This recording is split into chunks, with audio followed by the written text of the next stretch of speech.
Well, man, thank you so much for joining us on the podcast. We know you're super busy, you got a lot going on, but with this, we're excited to share your story and also connect with other aspiring entrepreneurs, small business owners Sure.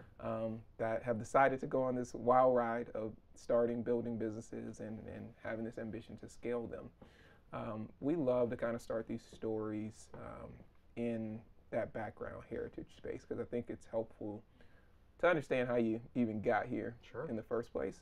And so we know, you were born late 80s, Queens, but you grew up in Jersey, right? That's right. I spent all of like a day in Queens. Why did your family decide to, or your parents decide to move so quickly? Yeah. So my parents immigrated from the Philippines here in the mid '80s with my two older brothers already in tow, and so once they knew they were having me, it was like, don't know that we want to raise three boys, in the city. Yeah. The area of New Jersey that we moved to was like developing, so it still wasn't really super built out yet, but there was just more land for us to roam around in. It was a little bit of like, I don't know, the way they described it to me was a little bit of like a frontier where, they were among the first Asian and certainly among the first Filipino families, but they just felt like overall they could raise us in a way that they wanted to, right, outside away from kind of the busy situation that was happening there. So as your family being kind of one of the few and first Asian families in that community, what else was the dynamic of the community? Yeah, I mean, a lot of my friends growing up, the town itself was heavily Irish American, Polish American, and Italian American, and so like it's interesting. I feel like a lot of my own friends who started businesses in our space will talk about how like their home cooking or their like comfort food was something that's like, I don't know, I'm Filipino, so maybe it was like an adobo or sinigang or like a particular Filipino dish. Right. For me, it was actually chicken parm and linguine because our hometown had like, and I think my parents and I counted it at one point during the pandemic. There's like 22 or to 25 like separate Italian American joints, either selling pizza or pasta or whatever. Just in the neighborhood. Just in that neighborhood. It's not like it's certainly not a small town, but it's not like a gigantic town that can that can usually accommodate all of that.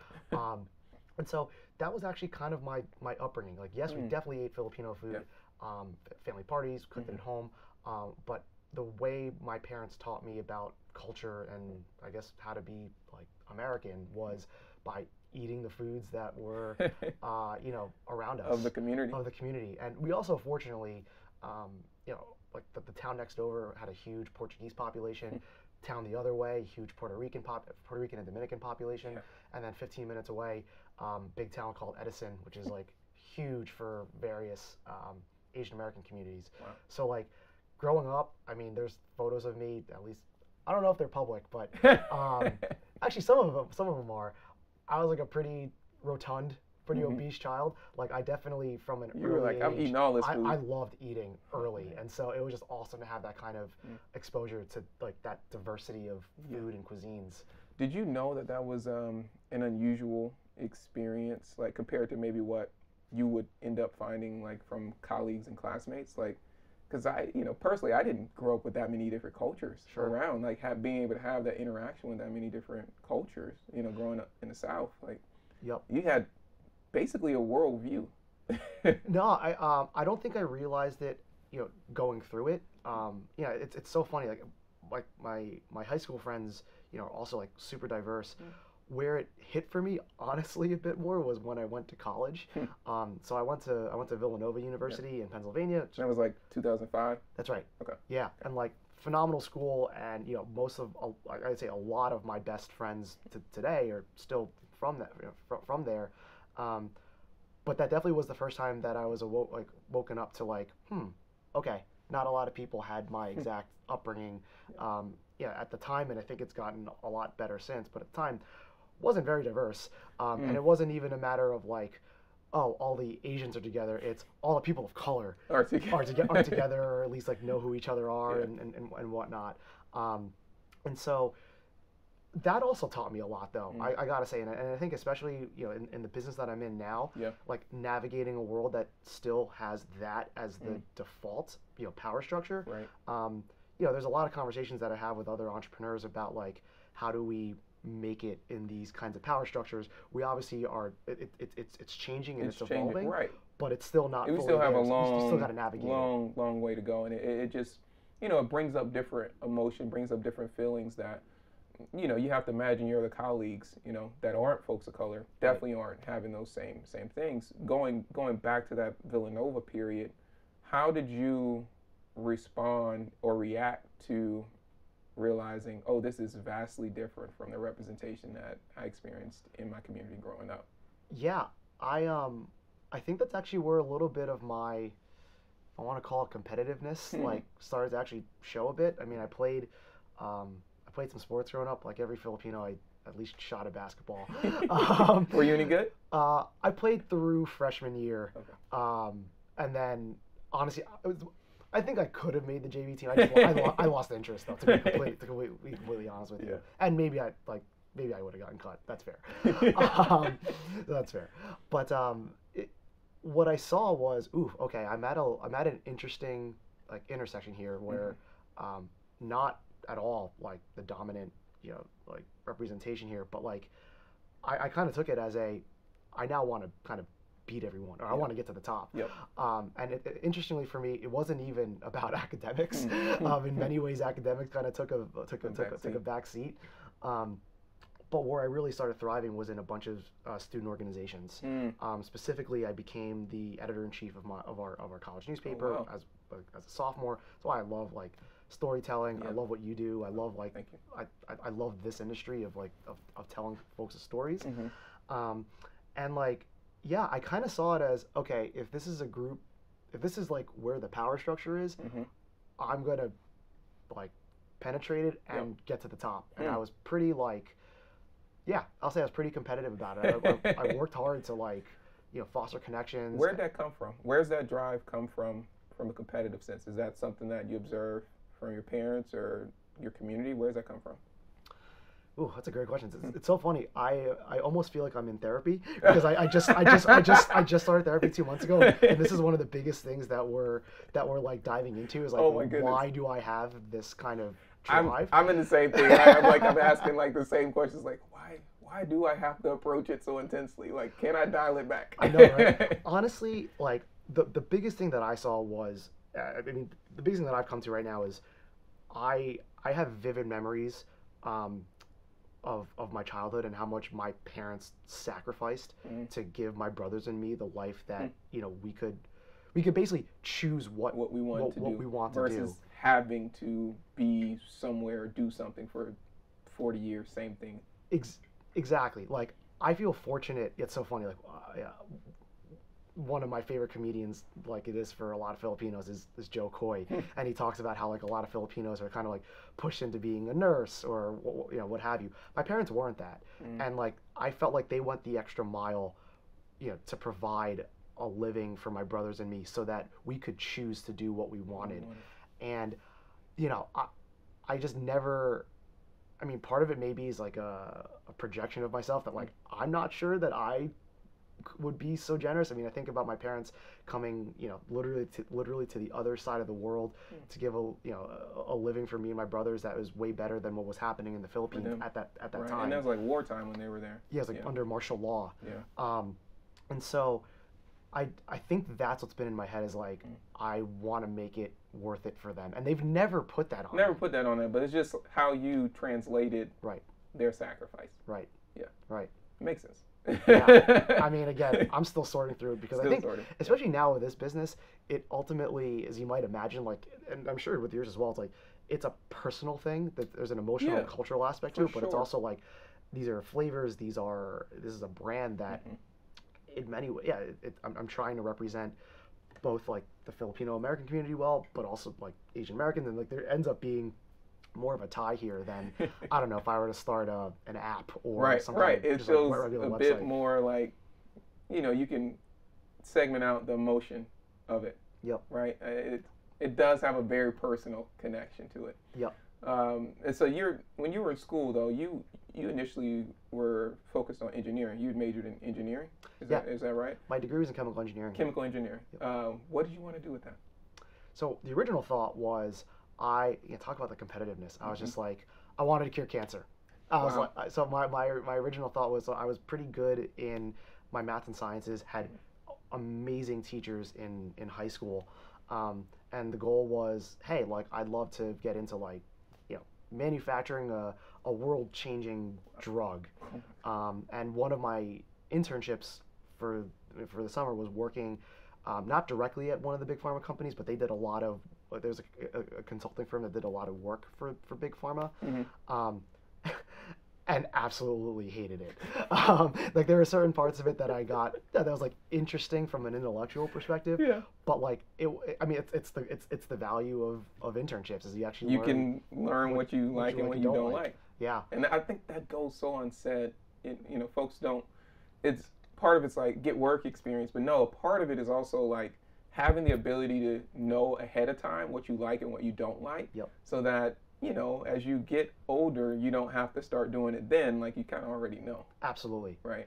Unfortunately, I feel like I took that tactic for the next like 10 years of my life.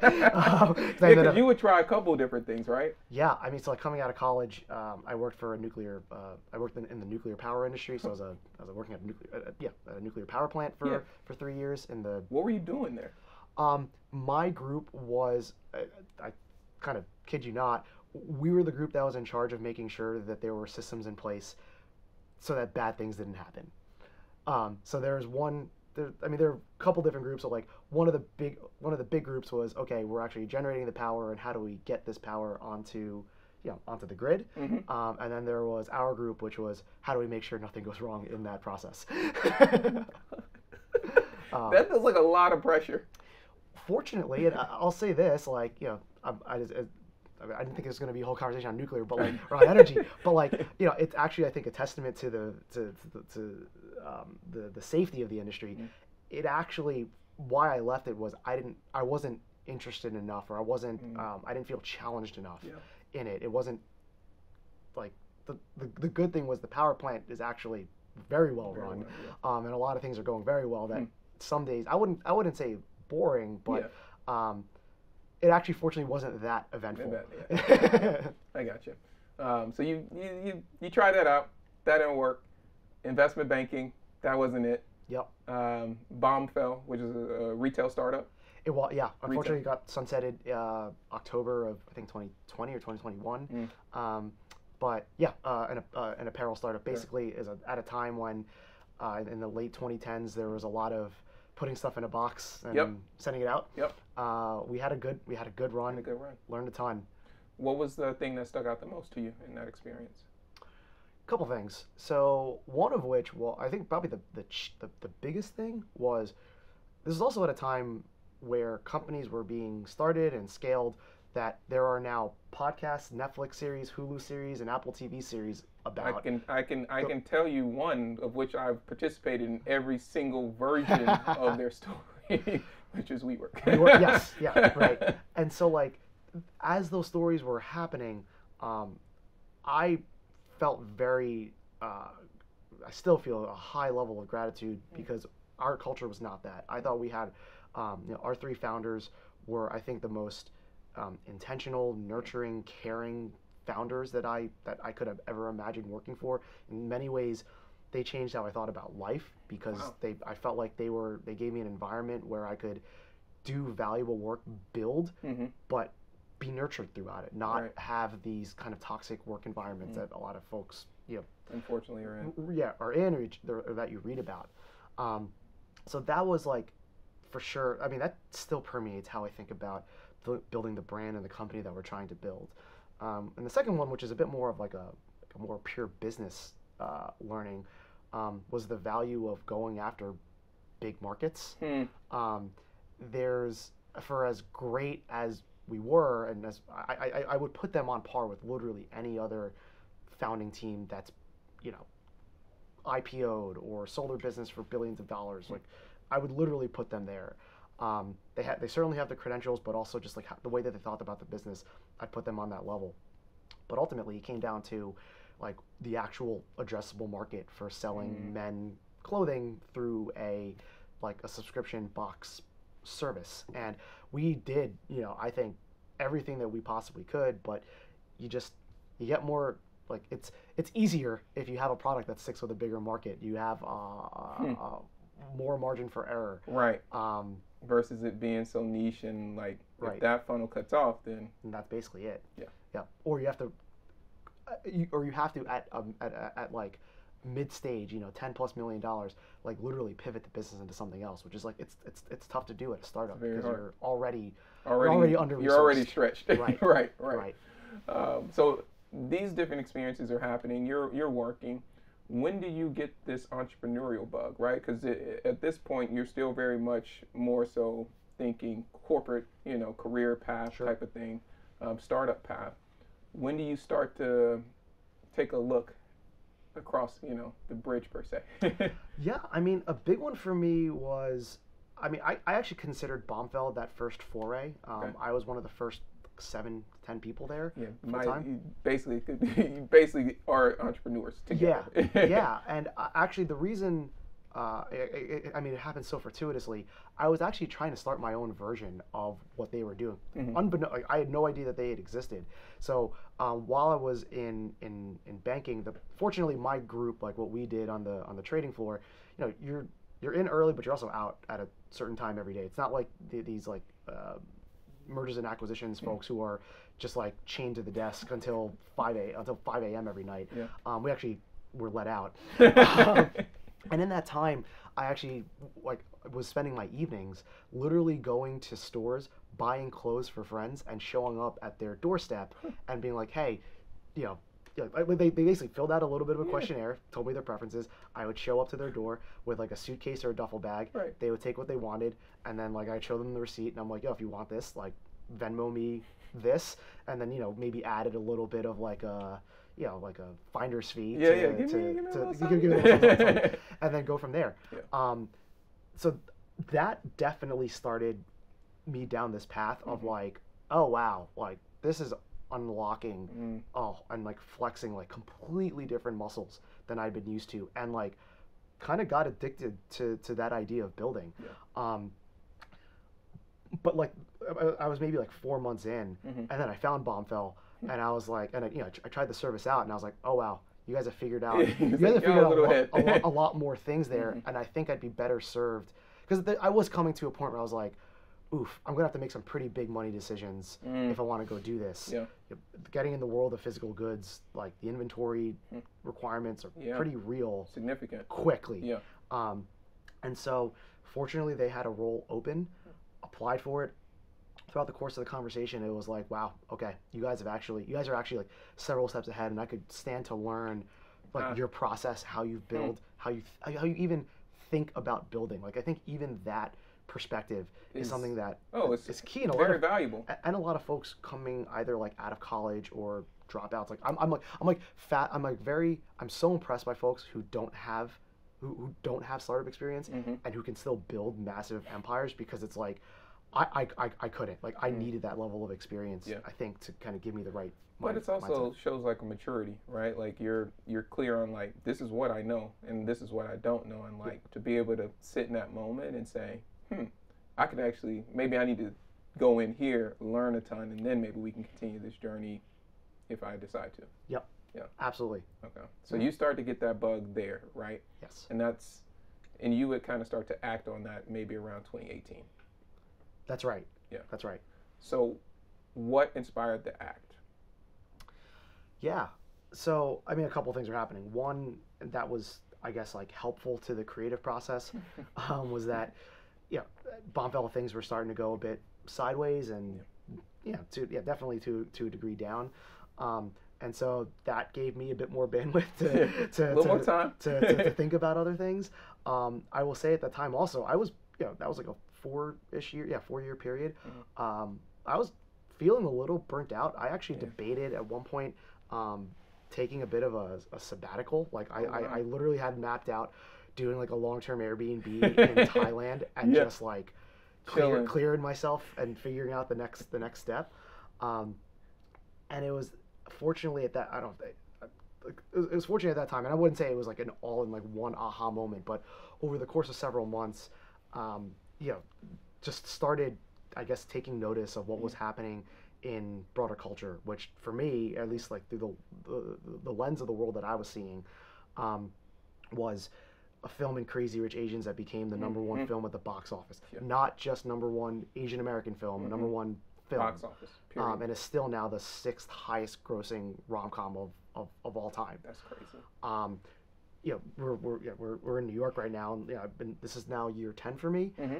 Notice that like certain key cultural areas of the city, like the Village, West Village, East Village, St. Mark's area, Lower East Side, a lot of these restaurant and bar concepts were converting from being just super like French or Italian inspired to like really like digging deep into like regional Chinese cuisine, Southeast Asian culture. Like that Filipino food was like starting to get there, but really like awesome Thai, Vietnamese restaurants were opening up, and these chef restaurateurs, like they were blowing up on Instagram. Yeah. They were getting crazy profiles in New York Magazine, the New Yorker, and like when you went to these restaurants, this is also like, I guess this was the second generation after like David Chang's Empire Build in 2011, but like when you went into these restaurants, it wasn't just like Asians or Asian Americans in there. It was like a bigger mix of folks. Different folks. And so like that started planting the idea in my head of like, hey, is there something I could lend to this conversation? I've had I don't know. I don't even know if it was interesting, but it was, maybe this again where like that level of confidence comes in, where it's like, I have something to contribute to. I have something that I see an opportunity here. Yeah. And also at the time at our office, at the Bombfell offices, we had all of this sparkling water of different flavors. It was like the summer of LaCroix. Oh my goodness. And bubbly and all these other brands, but they were all the same exact flavors. Oh yeah, everybody was just one to one, same profile, just different label, just different logo. Yep. And I just felt like there's got to be something here that we can at least like play around with. Yeah. And so the goal was, I mean, actually a lot of the inspiration was going into, let's say, like a Momofuku restaurant, or one of these other restaurants. And especially in a place like this that's super competitive, there's a lot of care given for sure to the food menu, but even a lot of these places also attention given to the drink menu. So what wines you're putting on, your cocktails, all that jazz. But then you got to the soft drink section, and it was Coke, Sprite, and in some of these restaurants, specifically San Pellegrino. And I was like, why is there, or Perrier, and I'm like, why is there nothing here that like hits that? And like, I don't know that I had, I mean, sure, I thought there was an aspiration that, you could build a brand that was global, and I think the aspirations have grown with, with the traction. Yep, of course. But I always did have this idea that like, if I could just like wedge ourselves in with this community, it is like super supportive, super collaborative. If we could just like cultivate and support this community and give this community like a beverage option that was interesting. Okay, we can start there and we can go from there, right? You got to have your footing, your foundation, your tribe. Yeah, absolutely. Yep. Did you know how to make soda? Zero. I had zero knowledge. And like even some of the earliest steps in the process are like laughable at this point. So what I did was, I was like, to that point, I knew absolutely nothing. So my first thought was, okay, let me just to even produce samples. I'm going to treat this the way that, like someone might brew beer at home. Okay. So I figured, okay, well, brewing beer is actually much more complex than making, sparkling water with a little bit of juice inside. So that's been done before. So this has to be a lot simpler. Somewhere. Yeah. It's funny, even for me being an engineer, I learned through that process that I shouldn't be touching things. I tried to basically home bottle my own versions of the beverage, and it went pretty terribly. It was like whatever. Yeah. It's certainly something that I could give to a friend, but not sell at a store. Yeah, you weren't like, I'm not. Yeah. Yeah. So the next evolution of that was to actually like. So the trick that I had, and I tell founders all the time, is go into a local specialty natural store. Like an independent mom and pop type of spot. Exactly. Okay. Chances are most of the brands that are there are like at your stage or like just one ahead. So I just started cold DMing folks and cold emailing and being like, hey, I have this idea for a brand that I'm trying to launch. I'm trying to figure out these 2 or 3 things. Yeah. Could you point me in the right direction? How responsible folks? Remarkably. And actually, one thing, the food and beverage industry, I grew to learn, insanely collaborative. Everyone wants to help each other out. The second part, though, I think is just like a tip that I've given to every founder, which is like, come to the table with something, right? Like, show that you've done some research, and then for me, like, that's why a big part was like, I need help with these 1, 2, or 3 things. Right. Can you point me in the right direction? Yeah. It shows that I've done my homework, and that all you need to do is like point me there. Right. You don't have to spend crazy amount of time. Yeah, no, I'm not asking you to build it for me. I'm literally like, I have this, these are the gaps. Exactly. Yeah. And just kind of like build and level up from there. Right, right. So you're getting into this, you're figuring out, some of these gaps that you don't know. And then at what point do you start kind of feeling confident in what you're building, and like what are the flavors that are like people are responding to, like what's happening? Yeah. I think, in general, and I don't know for any entrepreneur that you ever feel like confident enough to take the leap. Eventually you just kind of have to do it. Yeah.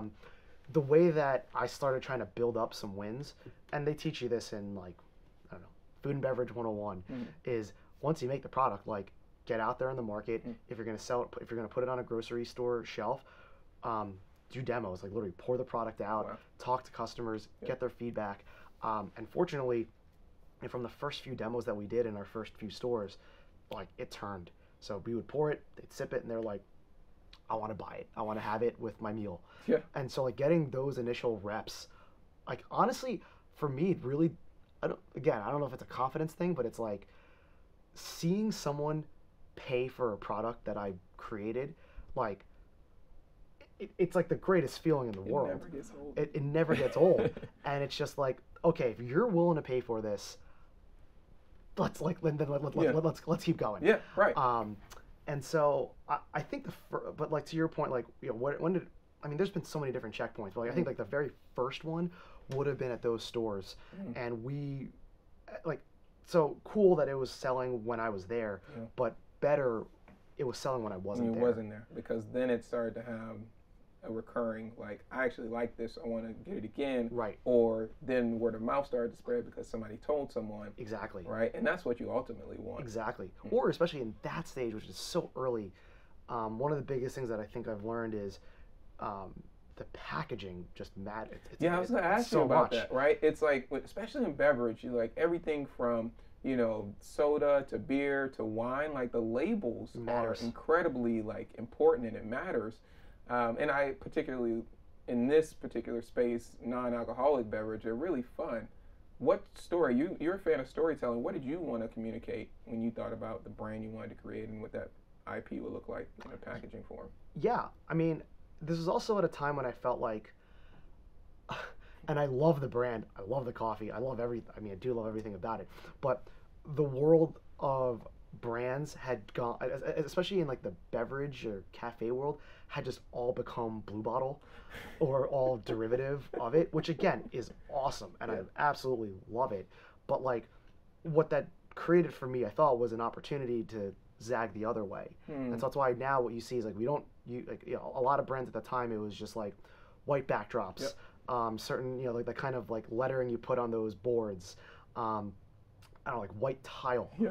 And I was just like, and I don't know, succulents. Yeah. And I was just like, we're not doing that. It's like, it's cool. It'll work. It works for a lot of brands. But like, if we're going to stand out, let's stand out another way. Absolutely. So I'll say brands that I got, that I talked about Momofuku before. It was a big one for me. I loved the loudness and vivacity that it had as a brand. And it was a brand that, again, also to me, like, it bridged cultures. People wanted to go there. Yes, both Asian Americans, but also not. Yeah.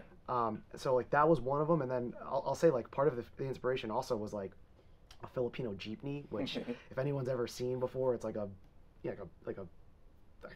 big truck, but that's just plastered with all these different decals and colors and all that stuff.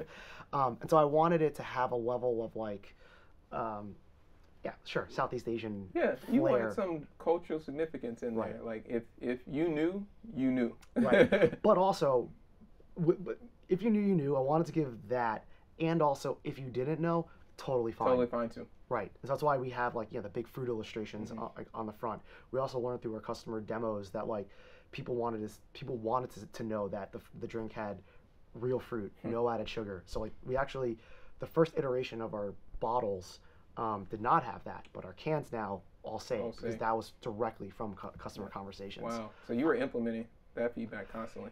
Yeah, and that's why it's like I think it's important in the early days to like be out there because like we were able to like speak the language that our customers were already speaking to us, and so like being able to mirror that is great because now, I mean, we're going through some like packaging tweaks. Oh my gosh, like it takes a lot of time, takes a lot of energy. Yeah, my wife has a plant-based ice cream company, and the pints and the packaging, she tells me all the time because I'm like, you should do this, and she's like, you have no idea. You know. When it comes to the flavors, what were some of the flavors that you felt you wanted to bring to the market? Yeah, I mean the core three were really it, and on it, so we have a lychee, an Alfonso mango, and a calamansi, which is a Filipino lime that's kind of like a hybrid of a lime and a tangerine, if you will, in one fruit. To me, like the best version of a citrus fruit you could like literally ever find because it's got like the tartness but also rounds out with sweetness, so it's like awesome. That's great. So I'll say like the launch was a couple things. I wanted to have enough flavors that kind of hit different palates. So the mango super sweet is like our sweetest SKU, although it's only 4 grams of sugar. Our lychee's got some like floral notes to it, and then the calamansi's got the tart. And I also, a big thing for me was trying to, and I'll never be able to like represent all of Asia in a product line, but try to hit, both the, I guess, like East Asian demographic, Southeast Asian, and the South Asian, like, groups, because the goal of this was to build a brand that bridged all of these cultures, ideally.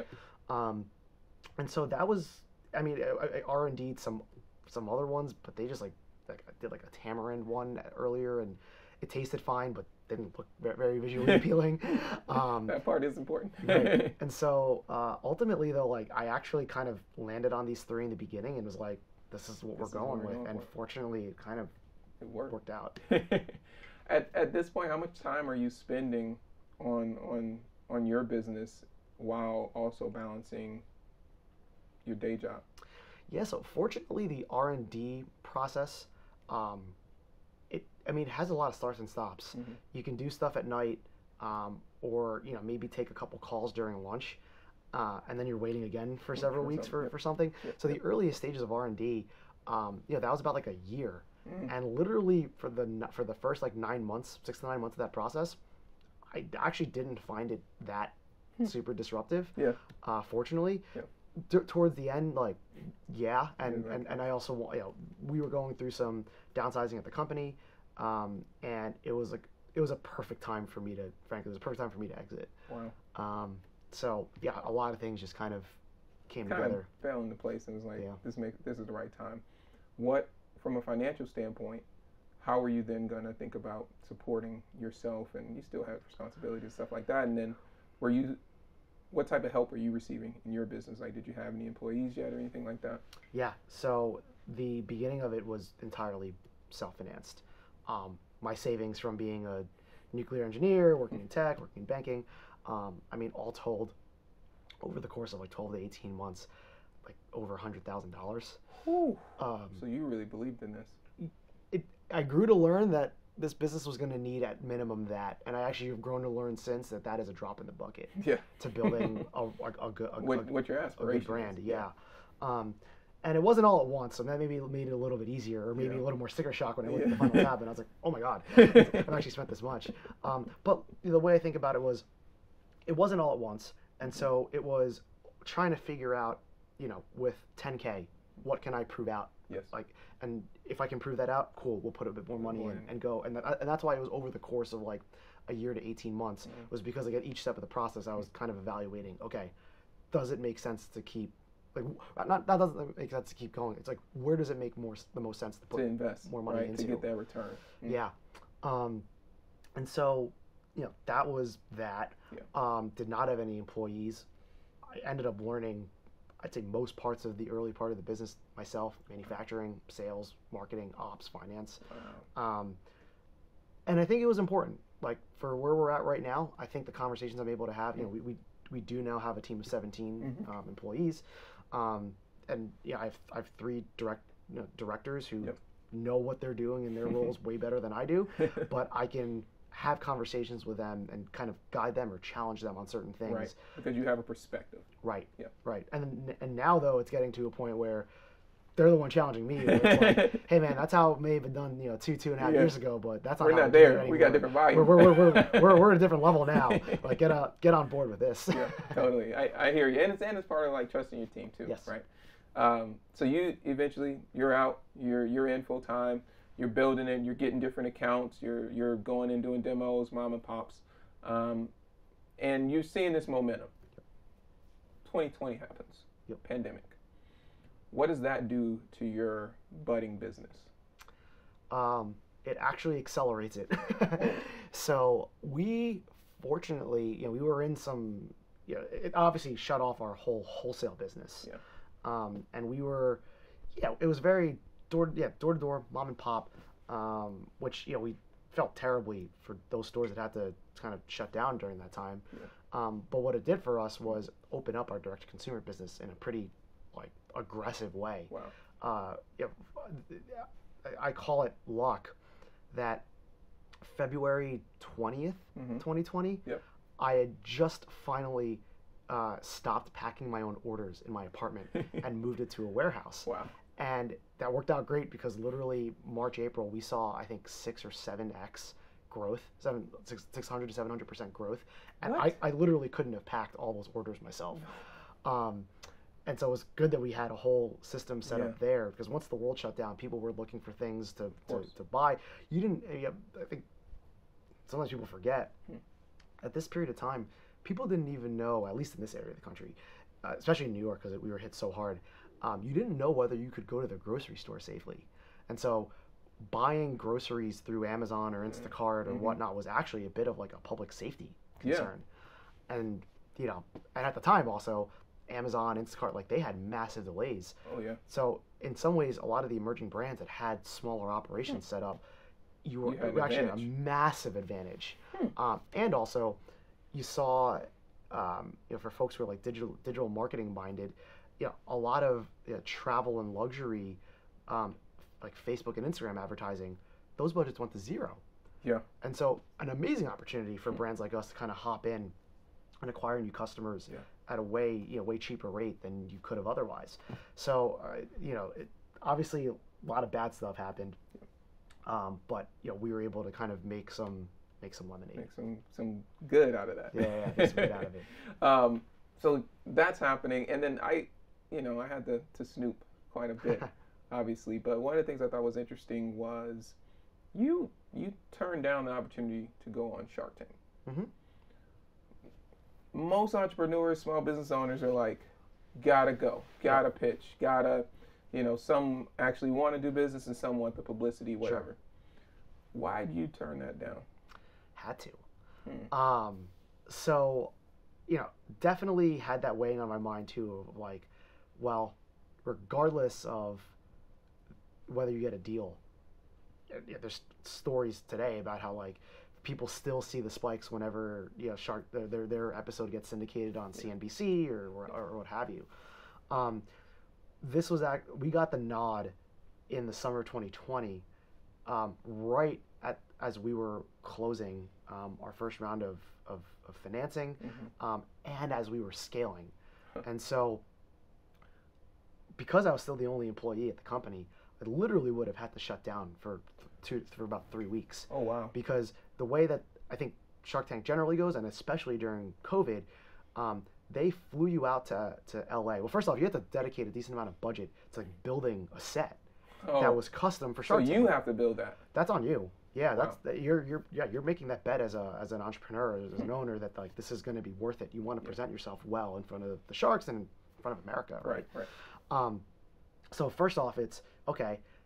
Instead of growing the business, I now have to go and contract out, a bit like probably pretty expensive build. It's a whole separate thing to do this. Have to do a Shark Tank pitch is incredibly different from that of a general investor pitch.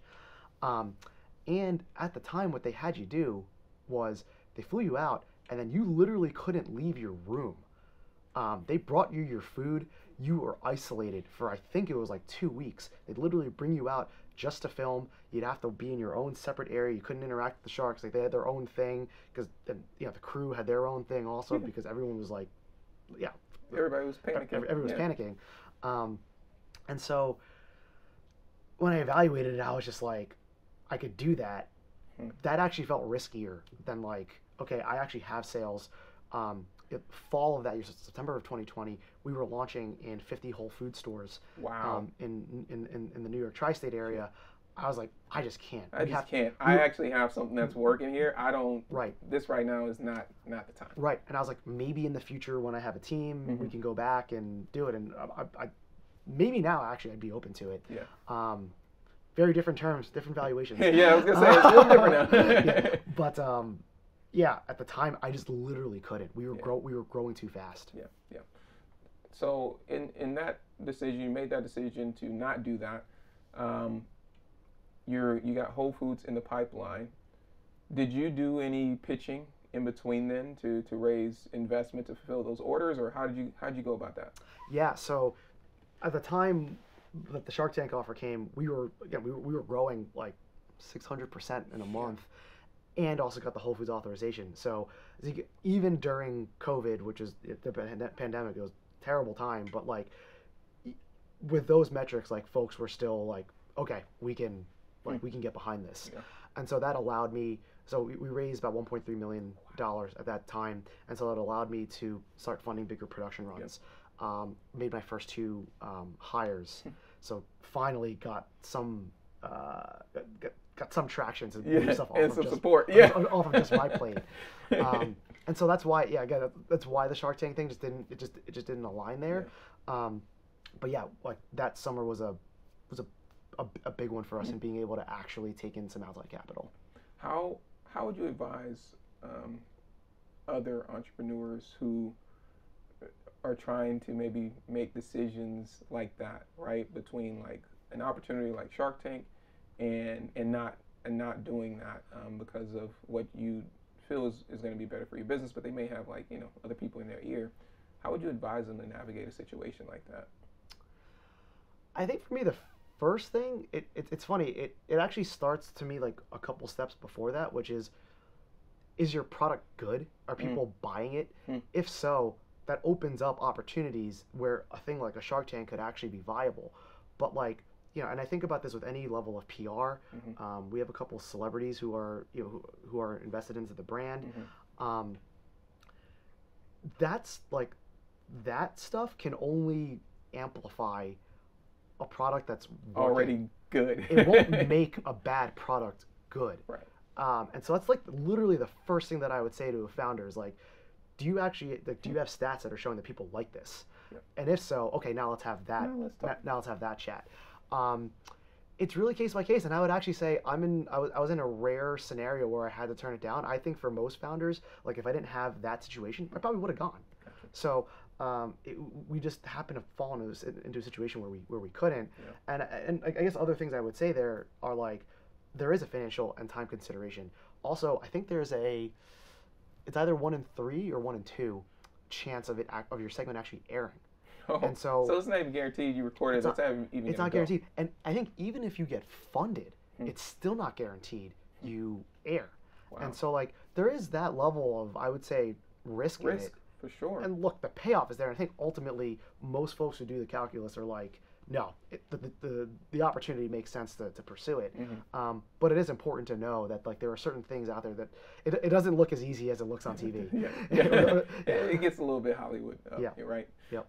So we talked a little bit about kind of the product side. When you think about your brand and what your brand represents, how do you hope to celebrate Asian culture?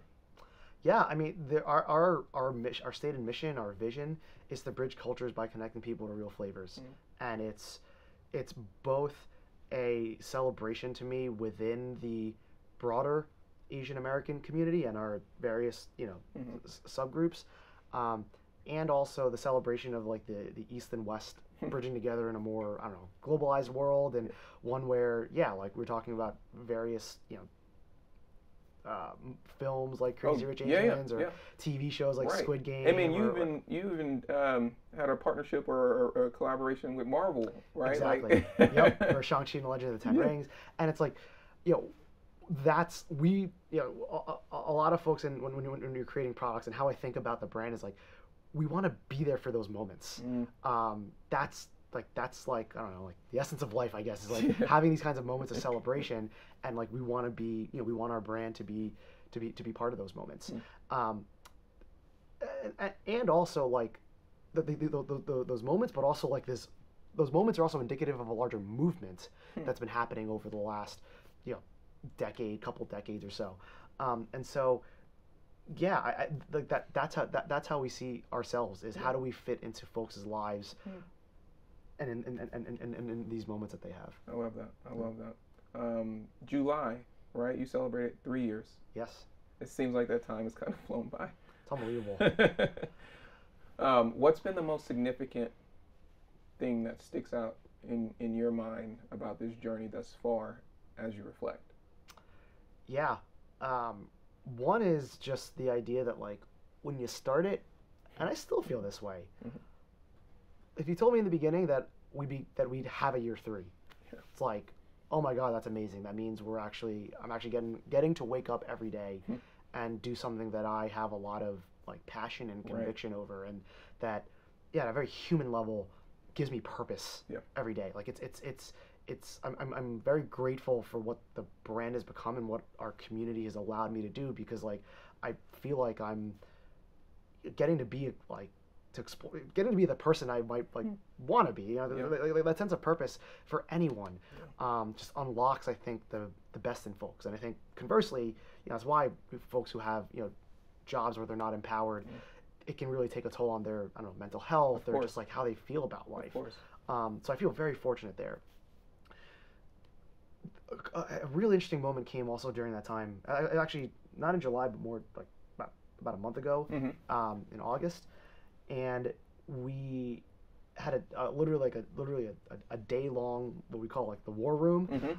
Myself, our directors, and our 2 sales advisors who have experience, building up the sales teams at Vitamin Water, Pirates Booty, some like big brands, and the work that our team had done in advance of that, I got to the end of the meeting and it was like, wow, we still have to execute on this plan, but we actually have a plan for the rest of 2022, all of 2023, and like I'm starting to think a little bit about 2024 and maybe even 25 to a degree. Ahead. Right, and I'm like, we still have we can't get ahead of ourselves here, but it definitely hit me of like, wow, being able to think that far is like a privilege I don't take lightly, and also a milestone in my journey as an entrepreneur that I also don't take lightly. It gives you the opportunity to be strategic. Yep. Right? Exactly.